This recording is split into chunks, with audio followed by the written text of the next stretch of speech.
Doğancığım ben meferet göre. Seni ona seyret doğancığım. Size bu tədiligim ma? Novada Garden'ın tədi trasasını size gorkodayınıydım. Yürüyse siz. Doğancığım ben meferet göre. Seni ona seyret doğancığım. Kim ay be? Öyle hiç yür.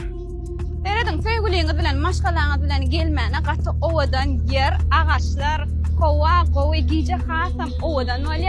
Gel gorkodayl besinem. Buron etmeli mi? Dantip sonra oturman arkayı ne adam varsa da sığıya eredin berde barmaz ba? Berde olsa oturulan yerler ba? Doğlanın etmene, akşam oturmana katı o yerler. 10-15-20 adamlık buron etmene katı o yerler. La doğlanın bellemene. Eredin berde tuğcaşlar. Hava khas qowalya. Ne tip varsa Stein 15. Ya oran yanlış şu. Men gel wala hiç. Stayda ne tip varsa 15-20 adamlık stol qoyilya bir kuna ne tip varsa tayin bolya. Doğruğun banket etmene qatı o yine de men gorkasım yelan yer va gel berek gerçekten. Qatı o dünya karadayında. Mana şeyle suwak ya. Nuşuat tayin tur ne tip varsa bir kuna tayin bolya. Qatı o çağalanı bilen bu vaqt geçirmek için Novada Garden şartlıklı fırsatlarını biz bilen geçirin.